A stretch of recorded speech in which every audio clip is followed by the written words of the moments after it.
What's up, everybody, and welcome back to the Virzi Effect podcast show. My name is Paul Virzi, and you guys are listening to episode 580, and what a special one this is, okay? This is actually the first time, okay? This is the first time in Virzi Effect history that I do not have a guest that's a comedian or an actor. No. So this show, if you're a foodie, if you're into food, this is the guy. Now, I knew this guy because he would stop into the stand. He's friends with the stand, Chris Italia, shout out to them. And he does the Sunday supper for the stand. But what he's doing now online is so incredible. And I saw something he was doing with mac and cheese, which people always fuck up mac and cheese. But Stephen Cusato, right? Is that right? Yes. Okay, is here. You guys know him from his hit show, Not Another Cooking Show, on YouTube, which has over 1 million subscribers. But what gets me is his Instagram page, because you do something great. By the way, thank you for being here. Dude, it's a pleasure. Thank you so much for having me. No, of course, dude. But you do something with your cooking videos that I haven't seen anybody else do. And what it is I don't know if it's purposely you pair the music with the food, but dude, your music, it's almost like a mini music video of you making things while the ingredients are being poured into bowls while you're cooking. And there'll be this song that's either nostalgic from when I was like young with hip hop, or you'll go to like oldies, doo-wop, whatever, and it just looks perfect and the dishes look incredible and you cut the video right at the perfect time. So that's all strategy, obviously. Yes, yeah. And I thank you for that. Yeah. I'm a big music guy. I'm a big comedy guy. I'm a big food guy, obviously. And like, you know, when I was a younger kid, one of the things I wanted to be was a director.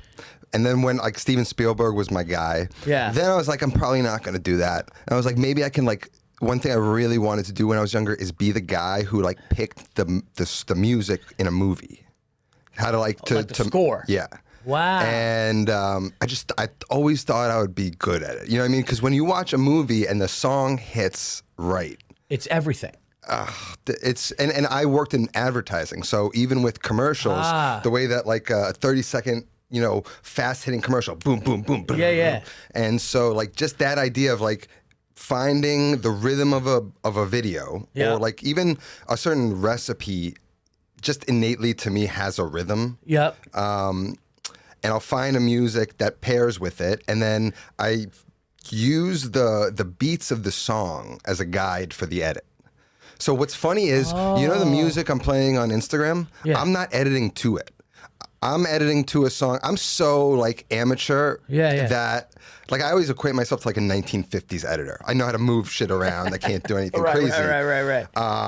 But what I do is I edit my videos to whatever song, like royalty-free song I'm going to use in the YouTube video. Okay. So, but I'll just edit it to a rhythm, like a 1 2, a 1 2, a 1 2. And so when I make those cuts, if I find a song that is of a similar rhythm, it just fits right in, and I can just move the song. And you know it in your head. It's kind of going in your head as you're listening, right? You're like, that's where I draw. Yeah. Oh, okay. And it's just like the edits are pretty easy because you just want to match a movement to like a downbeat.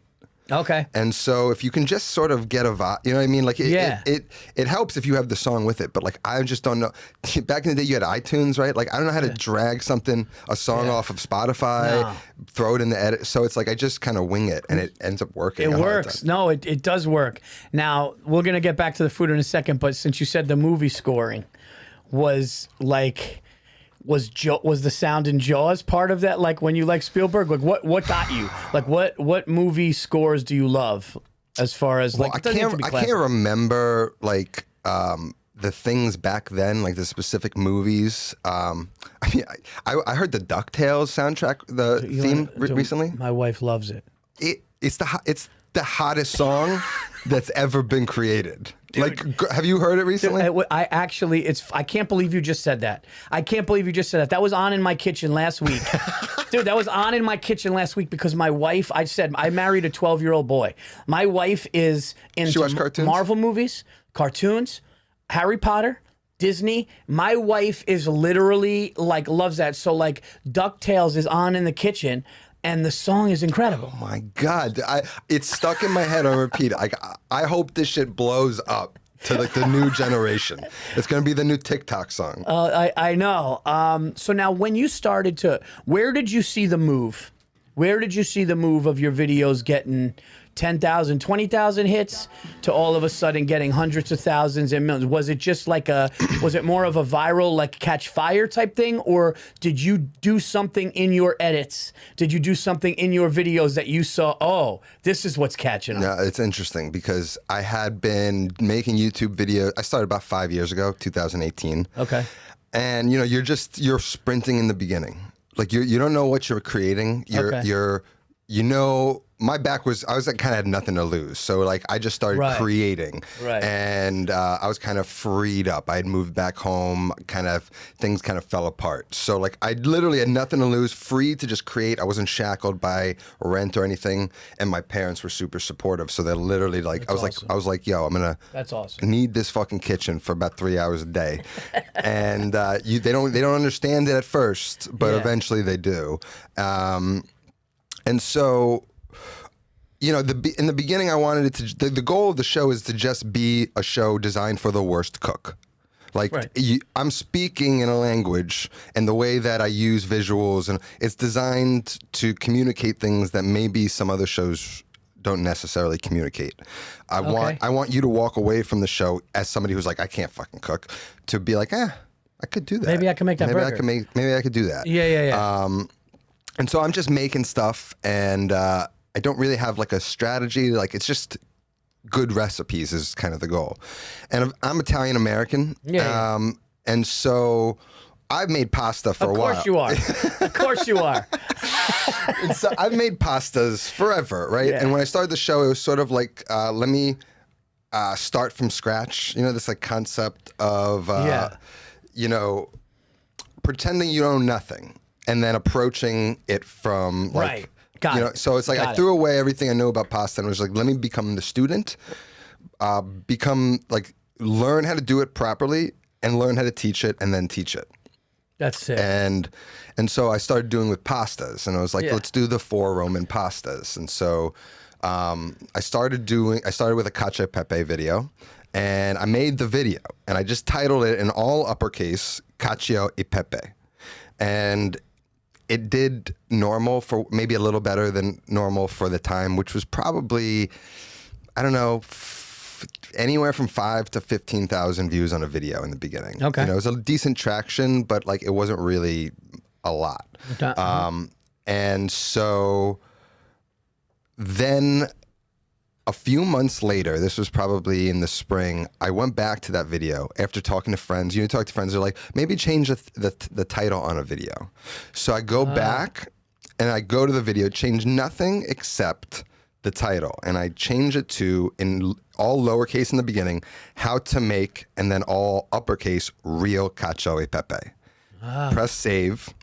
About 2 weeks later, I start to see like subscribers and views going up, and I don't really know how to read like the analytics at this point. Sure. So I asked a friend, I'm like, oh, what the fuck's going on here? And so he goes, what's going to your like real time views, see where it's coming from? Sure. And I'm like, it's the cacio pepe video. And so this thing just takes off. And it's one of those things where it's just like, it's a slow line in the beginning, and then just momentum just picks up and picks up. And so at that point, I've been making videos for, I had like 120, 30 videos. Yeah. So now these new people come to my channel, and then they see like a full, my homepage, I made playlists, so it was colorful. It was like a website. It was all of my work, all was color coordinated, bright, everything. Like so you get there and you're like, who's this guy? And he's like, oh, he's like around. He's been doing this. He's here. He's gonna show up. He's gonna make this shit. So cool. And so from there, I think I did 70,000 subscribers in 2 months. Which in YouTube standards isn't a lot, but for me it was just like this rush every day to wake up. Right? I'm waking up and I'm like,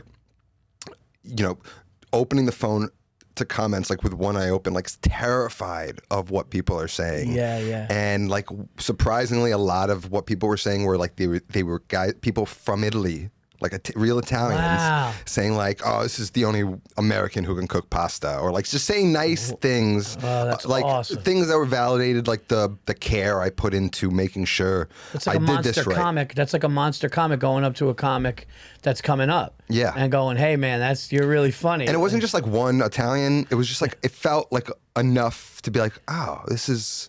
Yeah. I've won like the respect of people who like Yeah. probably like I felt like wouldn't love what I was doing, but I was trying to make them proud in a way, and so then another video takes off, right? Another pasta video. Then I make an amatriciana video, which is another one of the 4 Roman pastas. That so I'm starting to feed it, and then I'm like, well, I don't want to just make pasta.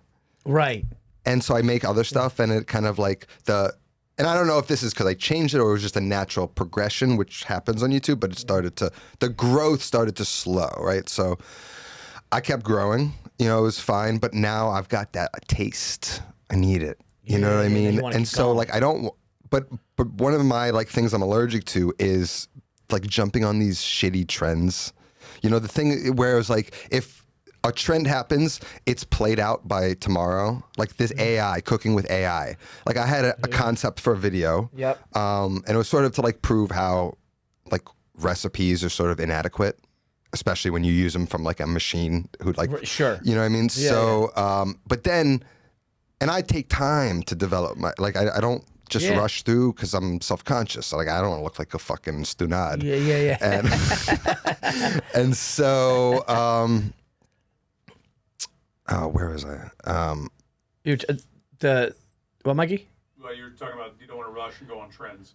Yeah. So like, what happens when you don't jump on the trends? You do it like your way. Is like you get there maybe, or like hopefully, but you get there slower. But my goal is like it hits a little harder. It connects a little deeper. Right. Right. So like I don't feel the need to like see this one thing that everyone on Instagram is posting. Right, and and what I take from what you just said, it just hit me, is it's kind of like what comics are doing, crowd work stuff, right? Now, crowd work clips are big right now, and crowd work clips can get you a ton of followers and stuff, but I wanted to keep those, even though they were working, and even though people were seeing them from some people that were going viral with them, I wanted the crowd work thing, the bit, to be organic.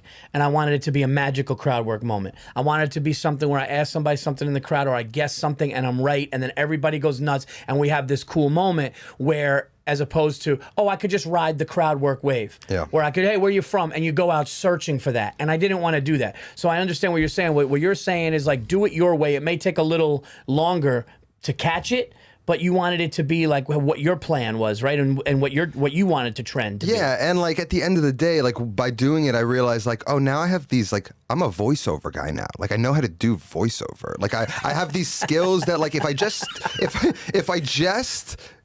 like worked on 30-second videos, like would I ever be able to carry a 10-minute video? You know what I mean? So it's like these things, like the hot thing in the moment is these short form videos. Yep. I struggle with them because my brain doesn't think in terms of 30 seconds. It thinks in terms of 10 minutes where I need space to explain. Like that's where I become unique, is when I have time. When I'm forced into like a truncated 30 seconds, then I become like everyone else. I also don't have time to like spend, when you make these videos on YouTube, now you got to go make a short. You got to rework it. You got to do. Right. It's like the straw that breaks my back. Yes, you know what I mean? Yes. So I love how he said I'm Italian American, and it's like that's kind of why you're here too. Like I don't think you're like, no offense, but if you were like Stephen Epstein, it would just be like well, actually Jewish cuisine's not terrible. No, they get great breakfast. They got good breakfast. They got the knish. They got the what's the. They got good desserts. They got good desserts, like pastries, right? Okay. Yeah. Yes. Okay. What do you think, Mike? You're get the potato, the fried potatoes, the latkes with the applesauce and the sour cream mixed up. There's a bittersweet story. My old manager, David Kimowitz, who's unfortunately passed away. Horrible story. He owned the Stand with Chris. Oh, that's right. Yeah, but we were at the Montreal Comedy Festival. and his name's David Kimowitz, rest his soul, and he's talking to Sebastian, and we're there, a couple of us there, Sebastian Maniscalco, and Sebastian's going, you guys, he's like, you got no cuisine, because his joke is that his wife is Jewish, and he goes, they got no cuisine, these people, and Kimowitz goes, no, do we do it? And he's talking about the delis. And Sebastian goes, you're talking about sandwiches. But you know what, dude? A killer sandwich. When you go to some of those, like there was actually a deli called Epstein's that my dad would take us to. Dude, killer shit. Yeah. You know, like I feel like every culture has something.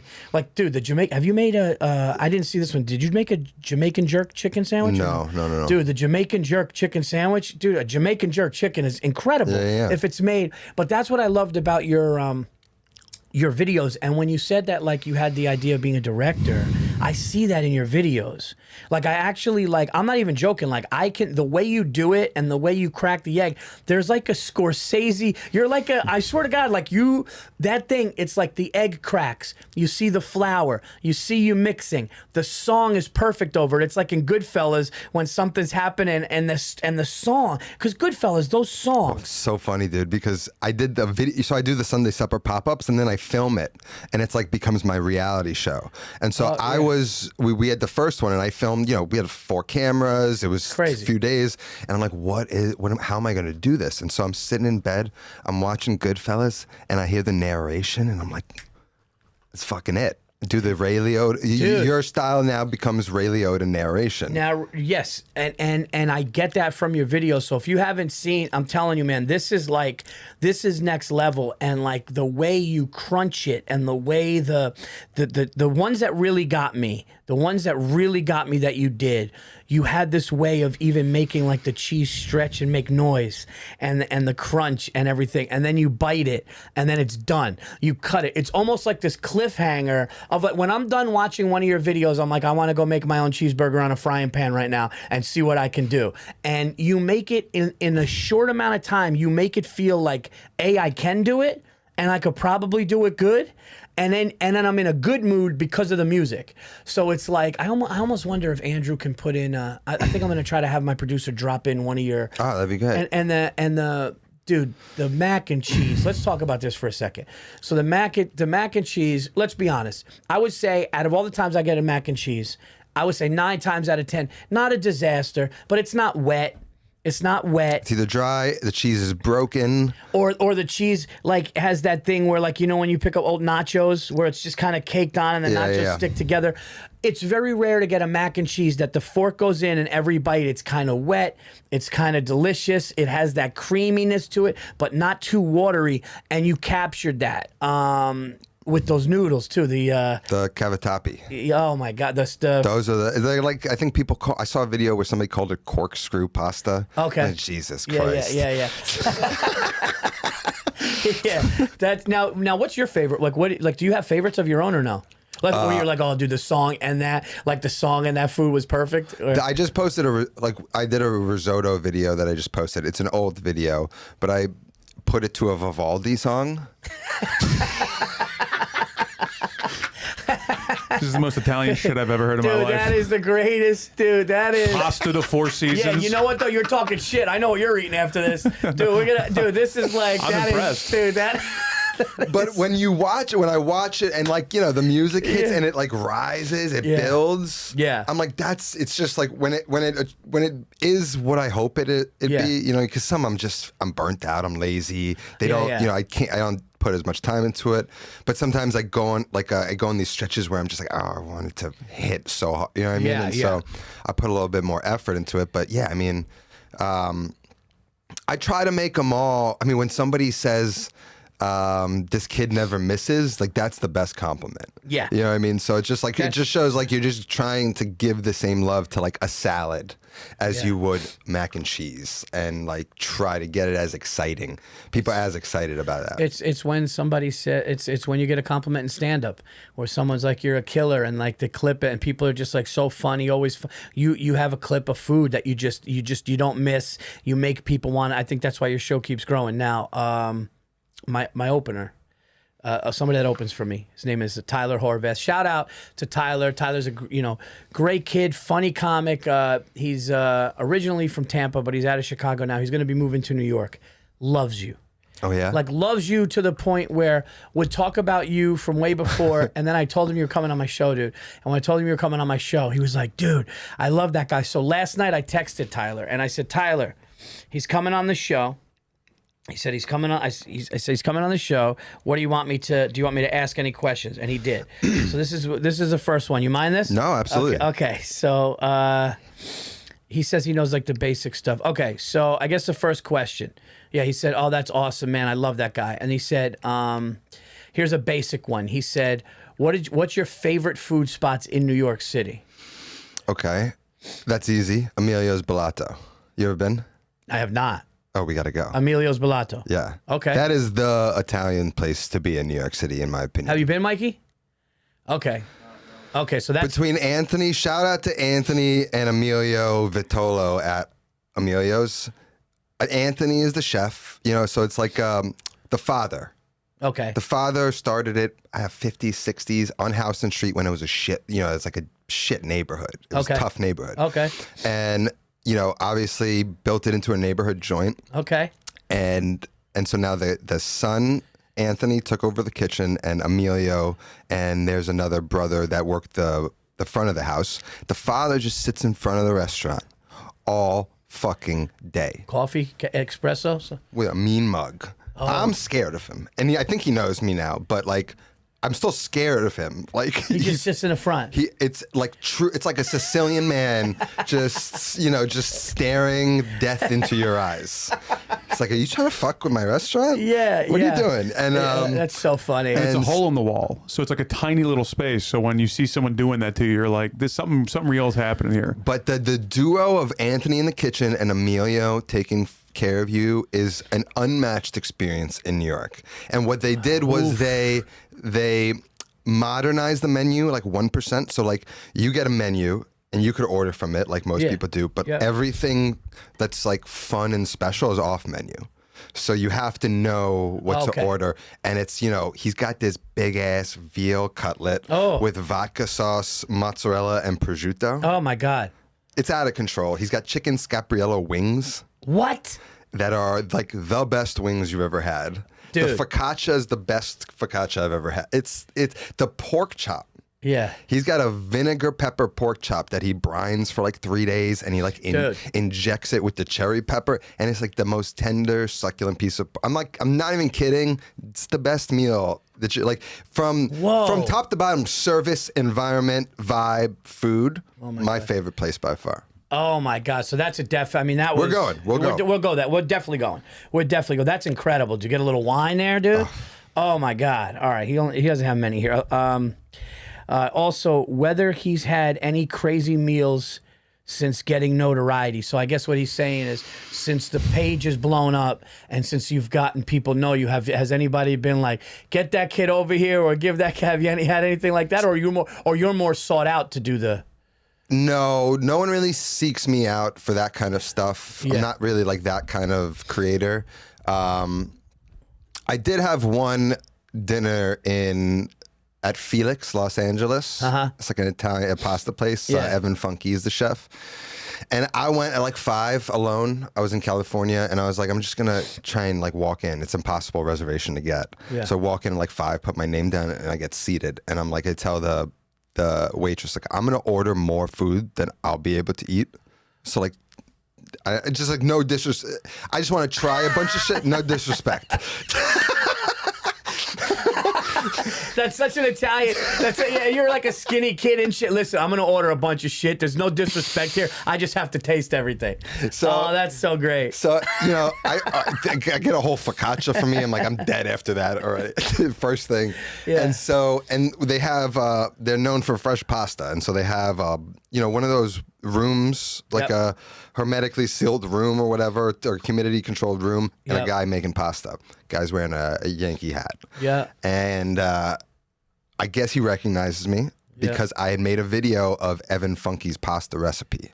Oh, okay. So he was like, he sent out more pasta, and like the waitress was like, the chef wanted to. He came out, shook his hand, sends pasta, and so now I'm getting slammed with pasta, and this guy, Nick, my man, is staring right at me the whole time. So I can't even like I'm just shoving it in my face, like gorging, and it was fantastic. But yeah, it's brutal. I like to go to a restaurant and just order half the menu with like 4 guys, 4 people who like no one is got a problem, right? They're like, we're on board. Yeah. You know. Yeah. Order. Yeah. Everyone's in with no food nonsense. Yeah. We're just gonna gorge, and like that to me is the best. So like eating alone, or even sometimes I'll go on dates and I'll be like, oh shit, like maybe we shouldn't order all this. Yeah. This is too much for a date. Like you have to change how you operate in certain scenarios. Yeah, you got to turn off the food. You got all these plates. She's like, I don't know what you're doing. She's Steve. not eating. I'm just. Let me ask you a question. If you had, like, the girl of your dreams, are you in a relationship? No. Okay. It's girl of your dreams. Girl of your dreams, like it's a 10 out of 10, right? Loves you, you love her, and you're taking her out. Sounds nice. And she calls you up and she goes, Steven, I want you to cook me the best dinner you can cook me. I trust you. I want you to pick your go-to. Okay, I want to have a romantic evening with you. I want to have wine, and I want you to cook, however many portions or whatever. What do you know off the bat? You're like, oh, dude, that's my A game. Like this is a no doubter, dude. So here's the thing. Yeah. In a scenario like that, you need to both impress, but also not work too hard, right? Because if you're just sweating. Right. You know, you're running around, pans are spilling everywhere. Right. That's grease hitting your face and shit. Right. She's getting burned by oil. That's not a good look. That's right. So what you need is a recipe that looks complicated and difficult. Super impressive. This guy's gonna be a great husband. Super impressive. Yep. But like is deceptively easy. Yes. Mushroom risotto. Oh, okay. And you know the secret? No. Once the risotto is nice and al dente, yeah, you add a little bit of the pasta water. You add butter, mascarpone cheese. It's like Italian cream cheese almost. Okay. If you got truffle butter, even better. Okay. The stores have that now, the D'Artagnan, and then Parmesan cheese. You mix that in. You want it flowy, right? Yes. If it's not flowing, it's just rice. So right. So as long as you got that thing flowy, some roasted mushrooms on top, some more cheese, a little like maybe some arugula, just to show them there's some green on. A little bit of a like a little bit of a show. A few leaves just around. Oh man. A little wine, maybe a side salad, arugula side salad. Done. And what you're doing is stirring the whole time, right? So you're stirring, you're working, but you're not really working. So you can now engage. You can have a conversation. You're present in the moment. Right. So, I bet a lot of guys like, I'm going to impress you. And they like pull out a 5-course menu and they're just jammed up. They're jammed up. They're tired. They're running around. They're stressed. Now there's so many things pots to think they about. got to clean up. It's like, what's the logistics of all, you know what I mean? Like, yeah, she's like, this is a great time. Your kitchen's upside down. One sec. Let me just do the dishes. I'll be done in an hour and a half, maybe. That's awesome. All right, let me see. I think he has one more. Dude, he's nailing these. How great is this, Mike? Another great one that I like to use or used when I was single was the to-go clear plastic containers. So you prep everything in advance. You just pull out a couple containers. You're not chopping. You're a little mise en place. You're not doing shit. Yeah, you do all your mise and I had to do that. I was going over to someone's house to cook, and I had to chop. She didn't have knives and shit. Nothing. You know what I mean? So you gotta have a little baggie. The sliced garlic, a little saran wrap, like a little bundle with some parsley chopped in the little plastic. You got to have like a whole little mobile chef unit. I like one thing to chop because then it show like I like garlic. The sliced garlic, because if you know how to slice garlic, it's like the most impressive chefy shit you could do. Yeah, and then everything else is already done, like in advance. Like, let me just get a little garlic here, and you just slicing it real thin, like you're in a prison cell with a razor blade. You know what I mean? Yeah, like Goodfellas. Now, what's Paulie doing in the kitchen? You cooking at all? I look.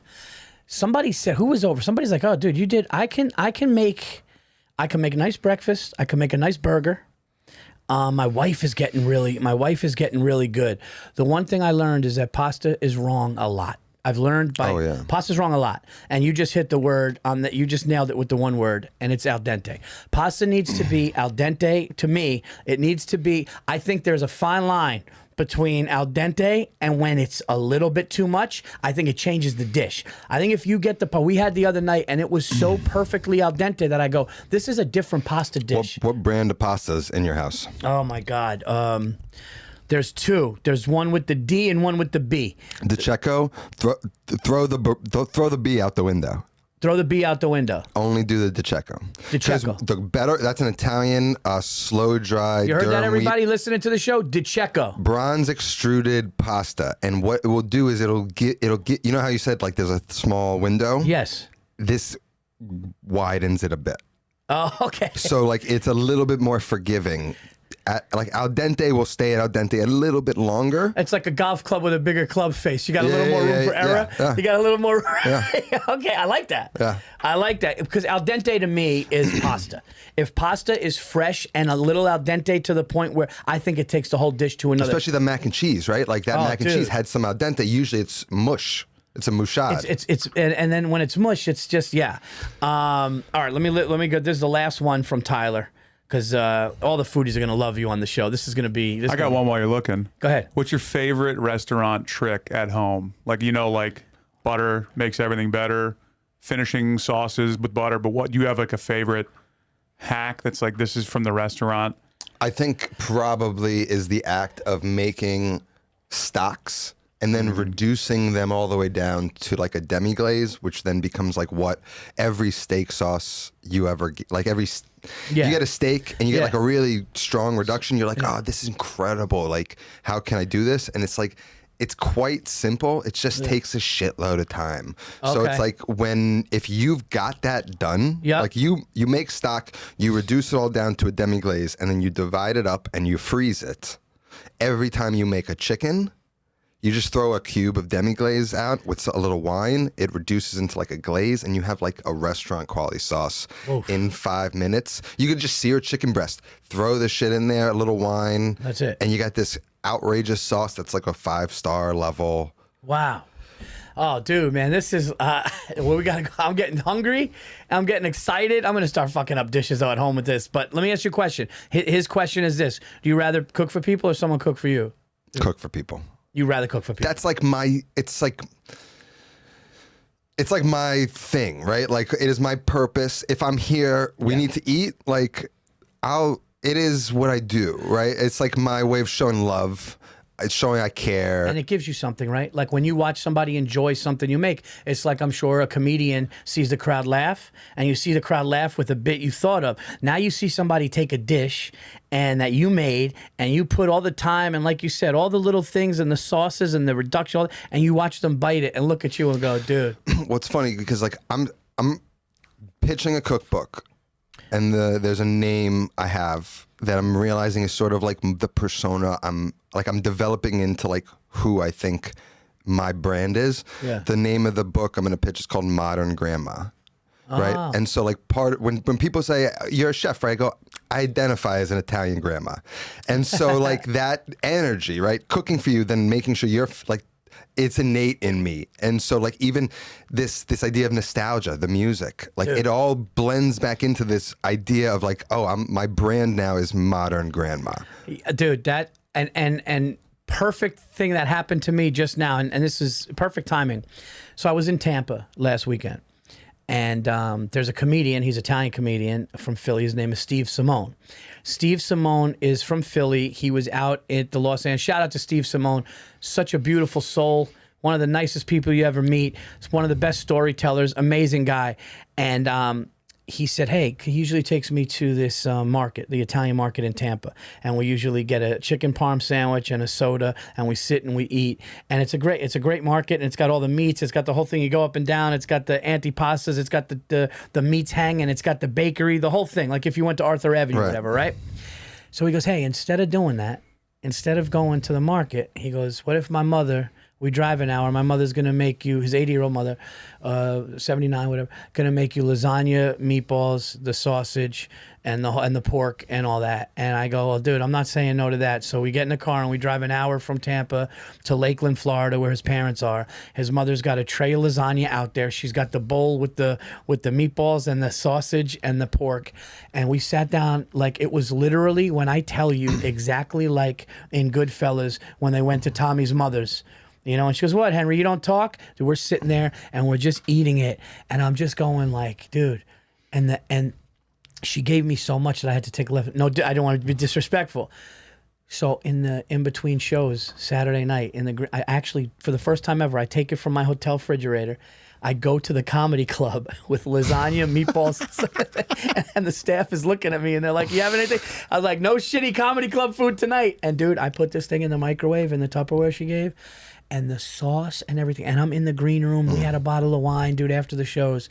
And I'm just going like, that experience of having an old Italian grandmother who takes the time, and you know they care, they don't have much going on, so she's like, she cooked for an army and there's two of us, you know, and then the father came out and dude, it was like that old Italian grandmother flavor where you knew her meatballs were always like that. My Sicilian grandmother, rest her soul, she came here from Sicily, 10 years old. To this day I haven't had a meatball to match it. The meatball, I can take 4 meatballs, cut them up in pieces, drizzle the sauce and grated cheese, and just sit there. And it's one of the greatest things. It's literally one of the greatest things I've had.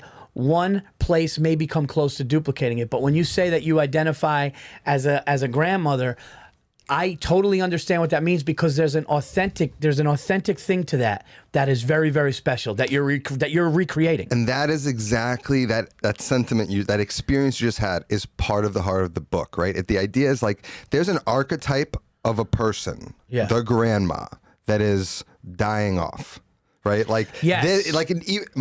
My parents are in their 70s.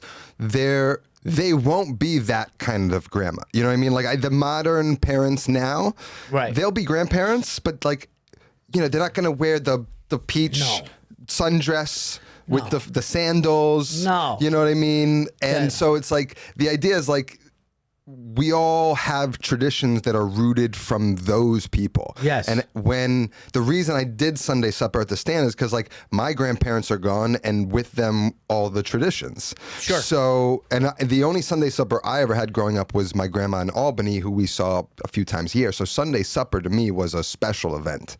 And so the book is this idea that like with that idea of this generation, people dying off, now there's a generation of people like me who now are growing up, having kids, having families, and no tradition. So it's like, how do you now absorb what was before you, but now embrace the future, like new approaches to like a Sunday supper, or like a different way to present it, maybe modernized a little bit, but still having that feeling where you come over to my house and I cook for you. Yeah. I want you to walk away feeling the same way you walk away feeling having eaten at your grandparents' house. That's incredible. And what it is that experience was so special and unique and nostalgic too, that you saw it and it was so special that they actually put it in you. Yeah. Your grandparents put that in you. Grandmother put that in you. So now you're like, oh my God, like I'm going to bring that to my kids. That's a very Sunday supper. Unfortunately, my parents were divorced, but my grandmother, even though they were divorced and Sunday was the day that our dad picked me and my brother up, we would go to my grandmother's house. She lived on the border of Yonkers and Mount Vernon, whatever. And she would cook the meatballs and she would make the spaghetti and sometimes the lasagna. So Sunday for me, even though it wasn't the whole family, it was me, my dad, my brother, and my grandmother cooking for us, and we would sit there and eat it. And it was a special, special meal. And I remember the baseball game would be on in the living room, small apartment, we would eat and we'd fall asleep afterwards. And it was simple and amazing, and that's kind of and I'm serious, dude. I'm not saying this because you're like, the reason why, I wanted you on the show too, and I know that you love comedy and we had met at the stand and I thought you were great, but your channel kind of brings people into in all seriousness, in a little bit of a time machine with the beautiful thing to it. And I think what separates you from other cooking shows is just that. I feel like you're going back. Even if it's not the Italian food you're making, you get the feel that you do that, and now this is just other shit you're putting your touch on. Yeah. Did you ever have any thoughts of? You're a Westchester guy, right? Yeah. I live in Yonkers right now. Yeah. You live in Yonkers. Yeah. That's cool. You live by the water? Yeah, right next to Lionsgate. They're calling it Hollywood on the Hudson right now. Oh, so are you? Oh, okay, yeah. So we actually years ago, before we had kids, we looked down over. There's a by Getty Square a little bit. Yeah, or but no? I think they call it Larkin Plaza now. Oh, okay. Did you ever think, or is this just not in the cards? Anything that you wanted was your own spot, or no, like a restaurant or something like that, or you want to? So I had a food truck in the city. I had a grilled cheese truck about a decade ago. Okay. Oh yeah. It was like a critical success, but it was a financial disaster. I had 3 partners. You know, the idea of like your business just not having a home base, just always in the wheels like there's always a problem. Like you fucking wake up, it's a problem. Yeah. And so that kind of burnt me a little bit. Gotcha. I do the Sunday supper, which is a taste of it. Yeah. And it's stressful enough. You know what I mean? Like Yeah. And you're still doing that now. Yeah. So anybody in New York City who wants to go to the stand for Sunday supper, you're cooking up the traditional Sunday. I'm doing my rendition of it.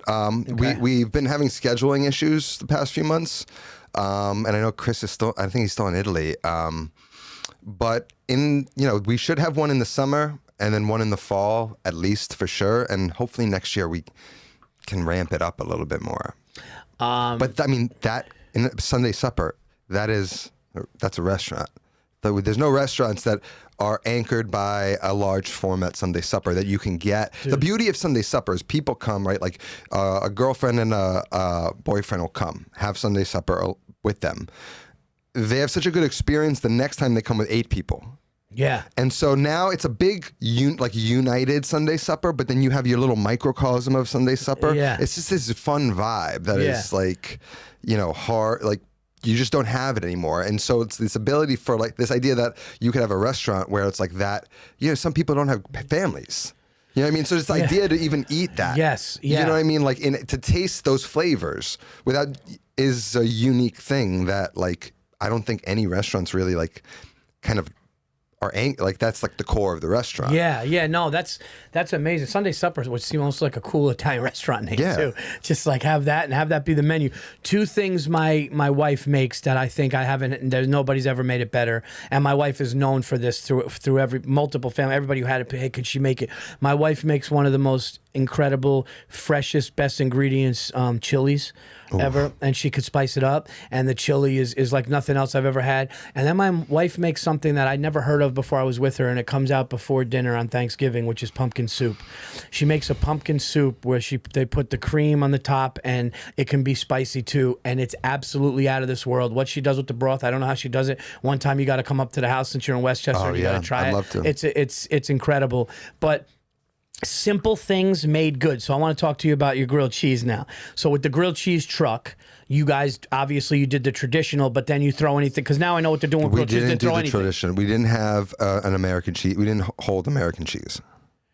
Oh, okay. So your traditional was another cheese, but Our just traditional plain. was a blend of cheeses that we developed to closely, somewhat give the vibe that American cheese would with flavor. It's just, I used in the mac and cheese, this new school American cheese. It's a new brand of American cheese, like made by a chef. That's kind of the idea we were going for. But we used a cheese called Fontanella, which was a cheaper, like kind of Italian cheddar kind of vibe. A Gouda with like a slight age to it, I believe, and then a Gruyere. And the blend of them, like a Gouda, I feel like is like kind of in the world of American cheese. It melts gooey. It's got flavor, like real cheese flavor. So, and we did that. And Orwasher's Bakery up on the Upper East Side. I don't. They're an old school bakery, and we got all our bread from them. And our secret was the mayo. I mean, everyone's putting mayo on everything now. They're dropping steaks and searing them. It's a little crazy. Just the look of like something coated in mayo is disgusting. But we would toast the sandwiches dry. And then we take like the lightest smear of mayo on top of the toasted outside of the bread. Then we would cook it again and brown it. Wow. And it would like brown just like butter, but not be greasy. and have a little bit more texture. And so we would do that. And then we had crazy stuff like chicken parm, grilled cheese. The craziest one we had was a braised short rib. It sounds crazy. Oh my God. Braised short rib, blackberry jam, watercress, pickled red onions, Gruyere on sourdough. And it was a killer. Was it your number one seller? It was a killer. It was not the regular grilled cheese is always the number one. Yeah. It's always going to be the number one. Did you do the soup with it? No. Yeah. You did? Roasted tomato soup. Oh, okay. Vegan Whoa, too. dude. Yeah, we had this guy. We were in Fort Greene, Brooklyn, right? So we kept having stragglers come along, being like, there's this one guy on a bike. He sold incense and bootleg DVDs, and his name was King Solomon. And he would just roll up. Of course it was. He'd just roll up, say nothing, just he'd have some incense in his hand and like a DVD. Just say nothing. He's like, which one do you want for soup? It's like not even, he didn't ask. He was just like, where's my soup? Here's some I love incense. how he assumed that the trade was going to happen. Yeah. Right? Oh, that's great. But you give it to him once and you barter once because you're like, let's make some friends in the neighborhood, and then it's like automatic deal for the rest of your life. You got like Lethal Weapon on DVD. But the real kicker on the most impressive thing on the food truck was the fried Brussels sprouts, which were our side. They were deep fried, seasoned with salt, white pepper, and agave. So they were crunchy, slightly bitter, sweet, and salty. Yeah. And like kids went nuts. Like we had moms who would like push their stroller, be like, stop at the cart, like give me a defeated look, be like, I can't shut my kids up without your Brussels sprouts. Wow. And so like they were really good. When do you hear that? You know who sells them? Joey Rose's now. My brother does the sandwiches at Joey Rose's. Oh, okay. DeRosa's place. Yeah. And so they sell the fried Brussels sprouts now. So you can actually get them exactly how we serve them. Is your brother younger or older? Older. Older brother. Yeah. All right. So here's my question, Stephen. Not to get too personal, and whatever you don't want to use from this, we won't use. But you said something that I obviously want to touch on. You said that you kind of had you lost everything, and you kind of had to start over from scratch, and you had a little bit of a thing, which I think everybody can agree with, and people that know my show know about my situation and things that happen with me, both mentally and anything, and then you got to pull yourself up and do it. What happened as far as if that's something that you want to talk about? So I guess after the food truck, I started doing like production, like what I'm doing now, but like pitching a brand. Mm-hmm. Hey, I'll make your content or whatever. So I was like up and down. I'd get a client, lose a client. And then I got one big client that was like, I thought I'd made it. I was engaged at the time. Okay. 7-year relationship. And I think, got this one big client. 2 months later, hired a new VP of marketing. So I know what that meant, which means like kind of clear house. So like I basically lost that business, killed my production business essentially. And then a month later, my engagement failed. Okay. Sort of tragically. And so then I moved home. Yeah. Right? 32-year-old. Yeah. Moving back home. Go back to home base. I didn't have any money. I didn't have a job really. I had like one client paying a marginal amount a month that kind of just kept me going for a little bit. And it was like kind of the situation was like with the family, that kind of made me feel like I was never going to be successful. You know what I mean? Like I had kind of been conditioned to feel like a failure. Got you. No, I know. It was like they came from money. And I met the dad, was like, I'm a food truck owner. I'm like, oh, he's going to love me. Like an entrepreneur, business owners. Nah, it was not. It was more like, how you going to support my daughter? Right. And so like that energy is involved for the 7 years while I'm trying to figure it out. You know what I mean? So it's like part of the stress was just, fucking not figuring it out. But I'm also not going to like go get a fucking, I'm gonna die. Yeah. Or I'm gonna figure this out. Right. That's what winners do. And I don't want, it's so hard when you care about a person, but then like there's like other factors 100% that get in the way. And if you had to live your life always wondering or always like trying to prove to them and always having that hanging over your head that like, look, I'm doing this. See, I'm doing this. It's never gonna. It's like you fell in love with me going for it, right? And now that it didn't work, it's like you're gonna still love me if I'm pushing paper. Like it feels like a different vibe, and it's also not me. Yeah. You know what I mean? Yeah, so dude, it it's was great. just like No, it's in the end, it hurts at first, but it was something that kind of needed to have it. It made me think of a funny story though. I was dating this girl. I never forget this. I was dating this girl, Jewish girl. And I showed up to her house, and she was very, very nice. And I showed up to the house, and I was having my brother's Honda Civic, right? And I was just driving. My brother gave me his Honda Civic, like I just was going to pay over the rest. And he goes, I swear to God, the dad, and I mean, obviously this was never going to work out anyway, but the dad, he goes, Honda Civic, huh? I said, yeah, those are good, reliable cars. And I go, yeah. And he goes, how much you got left on that? I swear to God, he said this. I swear to God. He goes, how much you got left on that? And I just took it over from my brother. So I don't know. I think I owe like, 9-10 grand. And he just goes, no, can't be. What year is it? Can't be 9 or 10 grand. And she's going, Dad, what do you? And dude, the guy just started like trying to tell me what if that's the model year. There's no way that it would have been paid off. And was he a fucking mechanic? Yeah, dude, it was nuts. And I was just like, but I couldn't imagine being around. I mean, you just made me think of that funny story, but I couldn't imagine being around. Well, even I'll be honest, my wife's family, they're very supportive to me. But obviously things change when you get a little more successful. So when the specials came out and when they started seeing what I was doing, but beforehand, you can feel people going like, he's going to do that for like, is there money in that? Yeah. You know, like you can feel it. And you were like, hey, I got a food truck with my buddies and we're doing this. Yeah. And they were like, oh yeah, but dude, what if that, it's a shitty feeling. So probably ultimately might've had problems later. Of course. I mean, right? Absolutely. You know, that's why you can't bend. Because it just comes back to bite you. 1,000%. Wow, dude, that's awesome. I just saw from the producer how far along we are, and that's how fucking great this episode is. This is already a classic. Well, I got one more. A few more things. I got some of Yonkers' best. I got some Italian pastries. Mike, you didn't know this was happening. You know, I just ate before you walked in here, and I'm fine with eating again. You know, you come to do my show. You better believe I got craft services. I go to Stu Leonard's. I get the side of donuts. I get an assortment of snacks for you. And so now when I come somewhere, are you a dessert guy? The older I get, yeah. Yeah, it's happening. Yeah. Oh, geez, it hits you. Dude, it hits you older. Oh my God. As you get older, I don't know even what's going to happen in the next 10 years. Because like I just think about it now. It's fucking nuts. I mean, like, I need a tiramisu, or like I will make love to an ice cream cone with a homemade waffle cone. Like if you got a waffle cone, if you're an ice cream store, you make the waffle cone. Yeah. I get a vanilla or cookies and cream in there. Yeah. And I go for a walk. You have to go for a walk to enjoy the crunch. It runs through your body. Yeah. God. So we got some sfogliatelle. Some pinoli cookies, some cannolis, and some of the green tree cookies. Oh my God, I gotta do one of these. Delight Bakery. Delight Bakery? Mike, you wanna get in here? No, I think I'm okay. Oh my God. Oh my God, dude. That is unbelievable. That's a good cannoli. Dude. I think this is the perfect angle to see my big fat. What kind of a cannoli? You have whatever you want.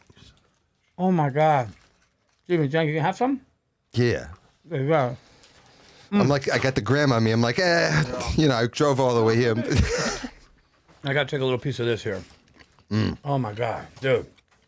That's one of the freshest little cannolis ever. And when you come to Sunday supper, the dessert is grandma's cookie tin. So I get the dance. I literally go to like 6 Walmarts and buy all of the Danish cookies tins that they have. Take all the cookies out, put some paper in there. And we do my grandma's ricotta cookies, some cannolis, rainbow cookies. Those are my favorite. And then you bring them to the table and you open up. And you would go to my grandma's house and she'd have all the cookies in the tin. Rainbow cookies have moved up to #1 for me. I used to not like them. Me too. My father used to have them, and I used to not like the taste. And now? The fake almond sometimes. Dude, yeah. They screw it up and put too much like I don't artificial love that almond flavor. A hint, a little just on the nose, forget it. My dad, when we were kids, he'd go, hey, try this rainbow cookie. And I would go, now the older I get, dude, I realize the beauty of them. Yeah. And when they're fresh and good. But So I got to tell you this story before we get out, just so you could experience. Both you guys are food guys, and I hope anybody listening to this loves this. And I'm even going to shout out the name of the place. I think I did. So I'm in Paris. I perform in London for the first time ever. I headlined in London in October, and it meant a lot to me to bring my family. The place was sold out. We added a show. It was fantastic. And my wife is like, "Hey, we're going to see the Giants play the Packers in London. It's a great experience." It's like, let's hop on a train and go to Paris, France, get a couple meals in Paris. Talk to the downstairs concierge. We're in a really nice, the travel people put us in a nice hotel. Guy goes, "You got to go to this Italian restaurant called Lino." Lino, if you're in Lino? Paris. Lino. Okay. We go. I had the greatest veal dish of my life. The sauce on the veal, it was insane. My kids are eating the pasta going, "Oh my God, this is the best pasta I ever had." So I swear to God, I just happen to look at the people and I go, "You got," because me and my wife starts to like tiramisu, right? Oh, it's my favorite. So I go, "You guys don't happen to have a tiramisu?" And they go, I swear to God, he said this, and he wasn't joking. He goes, "I'm not joking. Not only do we have tiramisu, we have the best tiramisu in Paris, and it's big enough for you two to share." Dude, they come out with this fucking thing. It was the size of this square. And he goes, "We got something special for you." There was a liqueur that almost tasted like tiramisu too. It was a liqueur. It was like orange. And they go on us. And they give me and my wife this liqueur. And they go, "Eat the tiramisu with the liqueur." Dude, to this moment, my wife bit it and she just goes, "Oh my God." And then she sipped it. And we just closed our eyes and I go, "This is the greatest." So if you ever go to Lino in Paris, get the tiramisu and ask for the liqueur. They'll know what the liqueur is that they give it. It wasn't like a brandy. I forgot what it was, dude, because I was just like, they would go, "No, we pair it with that." And between the Italian meal we had there and then the tiramisu with that thing, it was literally, it actually made me realize that life is food. Dude, that is why you travel. I mean, literally, like I was in Florence last year. Yeah. A real off the beaten path spot. Yeah. Ordered prosciutto and melon. Oof. Now, I can't even describe to you, this is 2 ingredients, Yeah. but I've never had a more perfect cantaloupe and a more perfect slice of prosciutto. Like, it was just mind-blowing. You have this experience where it's like, this is just prosciutto and melon. Where did I've that had pair? this so many times. Yeah. But this is such an out-of-body experience. Like, I didn't know it could be so good. And those experiences are mostly had in like a European, in Italy, or like where it's just like the culture is just more built around food. That's a pairing I don't understand, though. I've had it, and I like it. But it's the only pairing that's sliced meat and fruit, right? I wonder why the prosciutto. I wonder how the prosciutto and melon got together. Salty and sweet. Yeah. And one's juicy. One's like, a little dried out. Okay. One's like its texture. Yeah. It's a lot of things. But it was next level. Oh my God. It's just, and it's so hard to explain, right? Because it's just I'm talking about 2 ingredients put on a plate together, but it's just like it is just the quality of the ingredients is just it's like it's so far above anything you have in America. It's crazy. It really is amazing when you taste what prosciutto should taste like, and then when you taste prosciutto, that's like that's just a Dude, it looked like a Wagyu prosciutto, with like the fat kind of running through. It was just tender, out of control. And historically, prosciutto and melon was eaten to and boost the immune system. Oh, okay. Yeah, according to Italy. Yeah. We've got to talk about something very important before we get out of here. Reggiano Parmesan, off the block, the chunks of it, it's one of the most incredible things I've ever had. If the Reggiano Parmesan, I was in a restaurant in West Palm Beach with my dad. They had a block and they just chunked. My dad was hilarious. He goes, "Can you give us some chunk?" And they just chunked it up and put it in a thing. Just a hard little blocks of the Reggiano Parmesan that you could put in Caesar salad. It's incredible. You know what we got to do in your backyard? Do pasta with a whole wheel. Oh, dude. Scoop out the wheel, cook pasta in the wheel. Dude, if you came to my backyard, you might have saw pictures on, but if you actually came to my backyard and you saw the fire pit and the potential of what can be cooked back there. What's your outdoor setup like? You got a grill out there? Yeah, on the top of our deck, we had a jumbo deck. We're 800 feet elevated, so you see the mountains. We're up high. I'll send you pictures. And we have a grill up there. So we'll grill up anything, and we just and then we got a fire pit downstairs. One time we had a pizza truck from New Haven back up into my driveway. Go into my backyard, open the thing, and they were making pizzas at order, whatever you wanted. They had a whole thing. They made them there in the hot oven in my backyard, and then they were giving out gelatos to everybody at the end. Dude, you got to get the Gosney Pizza Dome. Oh, the dome! I heard about that. Dude, it's another level. It's my favorite thing to cook with. It is. I have it outside. I have a little outdoor, I bought this little kitchen unit, right? Got paper towel, garbage, a cutting board, surface. Yeah. I got a stone, a marble. Yeah. Oh, yeah. So I place it right on there. I got my flour. I got all my toppings. I got all my tools. Got my pizza oven right there. I just bang out. I do like a pizza omakase. So my family comes over, my brother and I will just take turns making whatever, just riffing. Yeah. And then we run it over to the table, cut it into as many slices to feed as many people, and it's the most fun, dude. Oh, dude. Do you ever smoke things? You got a smoker? I have a brand new smoker. I've never used it once. I'm telling you, man. I could see you getting into this. I don't know how to use it.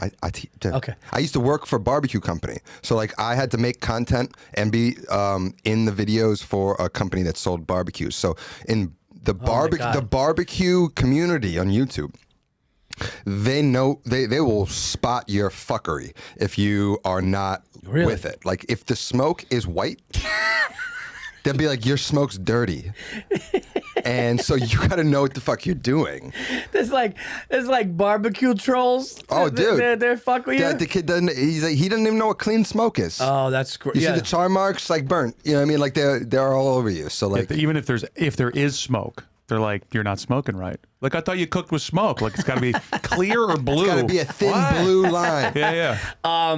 My mother-in-law bought me a brand new smoker a couple years ago, and it's still all brand new. I still haven't used it. It's my favorite, dude. Is it? All day, just tending. It's so it's so primal. You have to control the fire.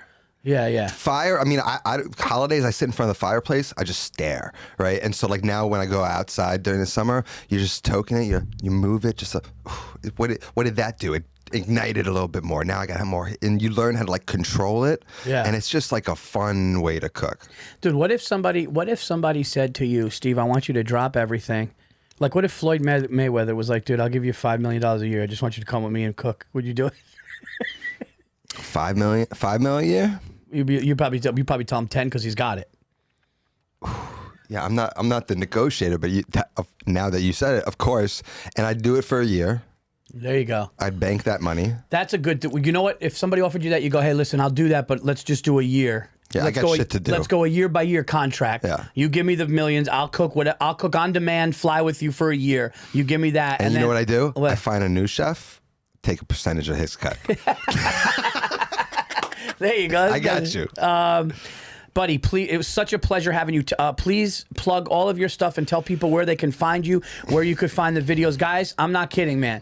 Not Another Cooking Show on YouTube, but check out his Instagram. But tell them what it is. The Food Freak on Instagram, Not Another Cooking Show on YouTube. And if you follow me or The Stand, you can stay up to date on any Sunday suppers coming up.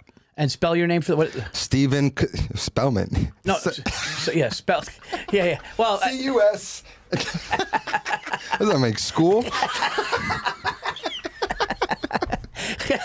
Tell him your favorite color. No, follow him. I just want them to follow your name. Yeah. I'm the Food Freak on Instagram with 2 Ks. I used to have 1 K. Let it go. Okay. Tried to get the name back.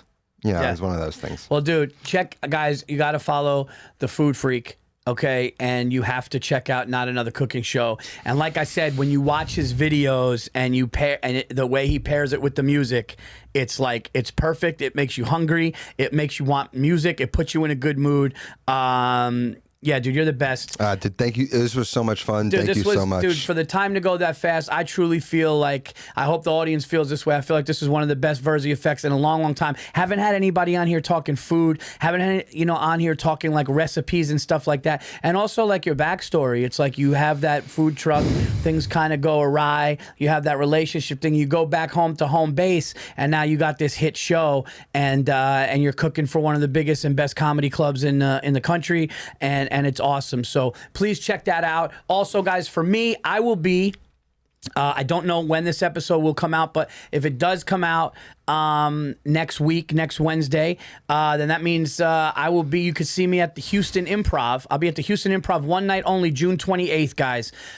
It's a Wednesday, it's one night, it's a big room, so get in there. I'm running the new hour there on Wednesday, and then the next night, Thursday, June 29th, I'll be at the Addison Improv doing one show only. More dates are coming. It looks like we're adding Albany, it looks like we're adding Connecticut, and then I'm going to have a bunch of dates for the second leg of the tour coming up that I'm going to announce, paulvirzi.com. And like I told you guys, if you're a fan of mine and you're in the tri-state area, I got a big announcement, a big show, New York City, New Year's Eve. I never perform on New Year's Eve. I like to be home with my family, but I'm doing something special in my home city at a special venue. So hold the date, New Year's Eve, because it's going to be the shit. And check out Bone to Pick with Robert Kelly. Check out Anything Better with Bill Burr. Nocturnal Admissions is streaming right now on Netflix. And if you want to see me be a degenerate gambler, I'm in the season finale of Bupkis, which my dear friend Pete Davidson's show, which is streaming right now on Peacock. So thank you guys so much. Got a big announcement coming up, too, for the new special. I will talk to you guys soon. I want to thank this man right here. He did not have to bring these. The food freak was in the building, and it was worth it from top to bottom. Mikey, thank you, and we'll see you guys next week.